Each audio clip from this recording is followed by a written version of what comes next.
कहने लगा अम्मा बड़े मौलवियों को कहते सुना है कि कोई माँ का हक अदा नहीं कर सकता, आज मैं तेरा हक अदा करके दिखाता हूँ। अम्मा कहने लगी बेटे मौलवी ने सच कहा है, माँ का हक अदा नहीं होगा। सुन रहे ना जवान बुजुर्ग सारे सारे सुन रहे ना। कहने लगे माँ ने कहा बेटे नहीं माँ का हक अदा नहीं होगा। उसने कहा कैसे नहीं होगा, हट्टा कट्टा हूं जवान हूं, तू औरत होकर एहसान कर सकती है, मैं मर्द होकर हक अदा नहीं कर सकता। माँ ने कहा ठीक है फिर हक अदा करेगा। कहा हाँ। माँ ने कहा मेरे करवट में बिस्तर बिछा ले। माँ ने करवट में बिस्तर बिछा दिया चारपाई पे। बेटे की आंख लगी ना, अम्मा ने उठा, हे बेटे। जी अम्मा। उठ, क्या बात है? कहा मेरा हक अदा नहीं करना। करना तो है। कहा जल्दी पानी लेके आ। सर्दी की रात थी, भागा भागा गया पानी लेके आया। माँ ने आधा पिया आधा बिस्तर पे गिरा दिया। कहने लगा अम्मा ये क्या? कहने लगी बेटे बुढ़ापे की वजह से गिर गया। कोई बात नहीं बेटे, बिस्तर सूखा, उधर लेट जा। बच्चे ने, लड़के ने दूसरी तरफ करवट ली, सोया, आंख लगी। फिर माँ ने कह दिया बेटे उठ। तो उठ के कहने लगा क्या बात है अम्मा? तो मेरा हक अदा नहीं करेगा। तो कहने लगे करना तो है। कि फिर जल्दी पानी ला। गया फिर पानी लाया। माँ ने आधा पिया आधा गिरा दिया। 2 हिस्से बिस्तर के भीग गए, तीसरा हिस्सा बाकी बचा। आंख लगी, जैसी आंख लगी माँ ने कहा बेटे उठेगा नहीं? अब के झुंझला के उठा। कहने लगा एक बार काम क्यों नहीं बता देती? माँ ने कुछ नहीं कहा अभी। उसने कहा ना एक बार क्यों नहीं बता देती? माँ ने कहा बेटे मेरा हक अदा नहीं करना? हाँ करना है ना। जब फिर पानी लेके आ। फिर पानी लाया। माँ ने फिर पानी पिया, फिर बिस्तर पे गिरा दिया। जब तीसरी मर्तबा बिस्तर पे पानी गिरा ना, अब बेटा बर्दाश्त ना कर पाया।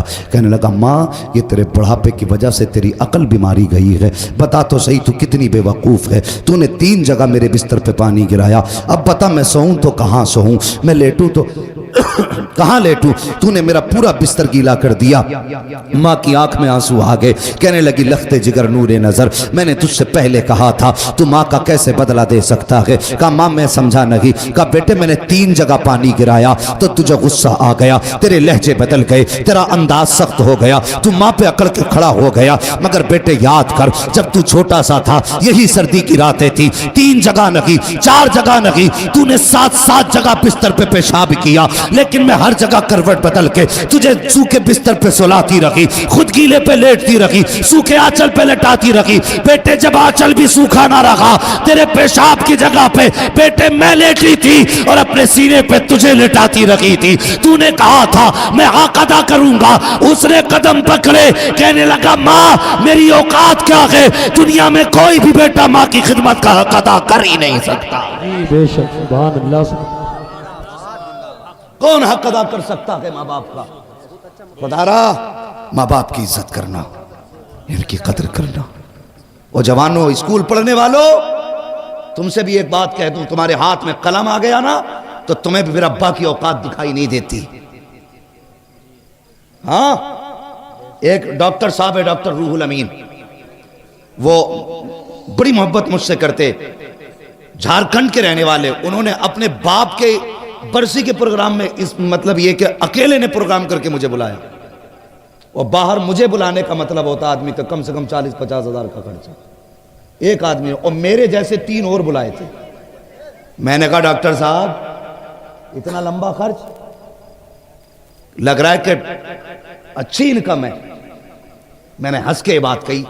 तो सुनो मेरी बात सुनना, जो बात मैं बताना चाह रहा हूं। उसने इतना सुना और रोना शुरू कर दिया। कहने लगा कमाई ज्यादा नहीं है, कमाई ज्यादा नहीं है, मैंने इतना खर्च क्यों? कहने लगा ये मेरे बाप के सामने कुछ भी नहीं है। मैंने कहा मतलब? कहने लगे जब मैं पहले दिन मैं क्लास अटेंड करने गया था तो उस दिन मेरे बाप के पास पैसे नहीं थे। मैंने अपने अब्बा से कहा था अब्बा अगर आज मुझे फीस ना मिली ना मेरी जिंदगी तबाह हो जाएगी।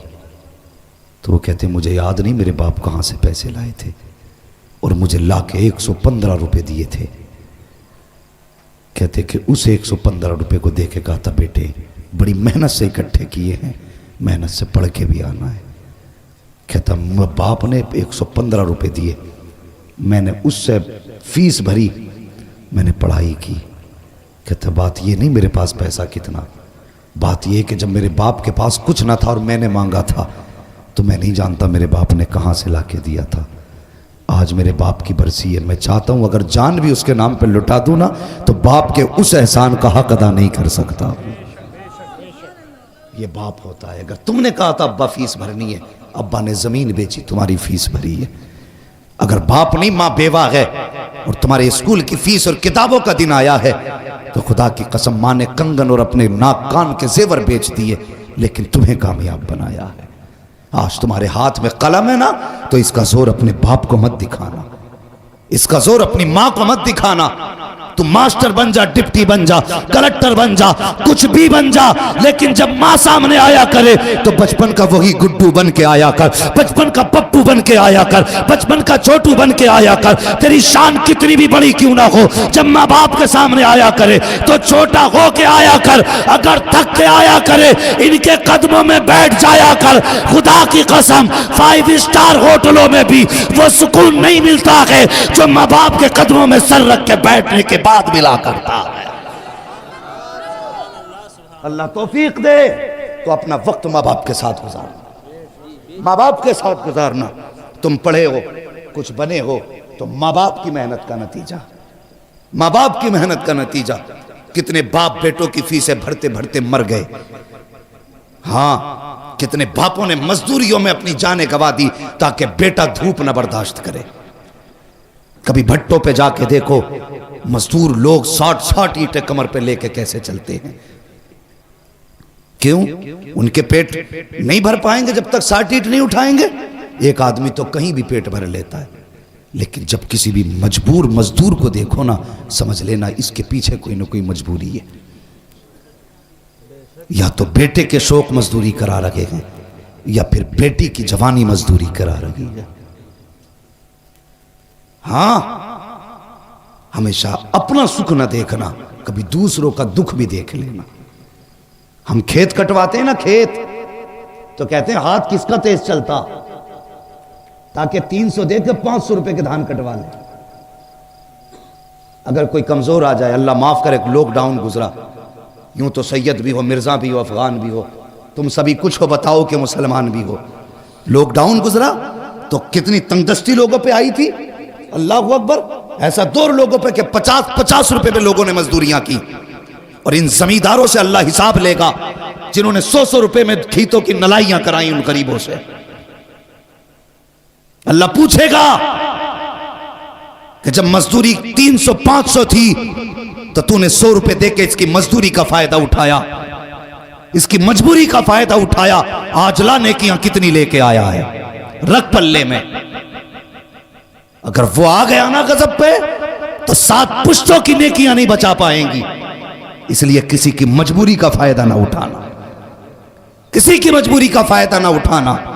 कभी किसी से 100 रुपए लेके 200 का काम ना देना। ओ यार, खुदा की कसम, हर बंदा चाहता है मजदूर ताकतवर मिले, ज्यादा काम वाला मिले। वो कभी सफेद बालों वाला आके सामने खड़ा हो जाए, तुझसे कहे मुझसे धान कटा ले, तो उसकी कमजोरी ना देख। ये ना देख के बूढ़ा के क्या करेगा, इससे तो चला नहीं जाता, खेत में कौन सा काम करेगा। समझ ले मजबूरी लेके आई है। बस ये समझ, ये भी उस नबी का कलमा पढ़ता है जिसका मैंने कलमा पढ़ा है। भले धान कम काटेगा, मजदूरी के सहारे ये पैसे लेके जाएगा, इसके बच्चों का गुजारा होगा। मैं नहीं जानता ये काम कितना करेगा, पैसे ज्यादा जाएंगे कि कम, लेकिन इतना जानता हूं अगर किसी कमजोर का आज तू सहारा बनेगा, कयामत में मदीने वाला मुस्तफा तेरा सहारा बन जाएगा।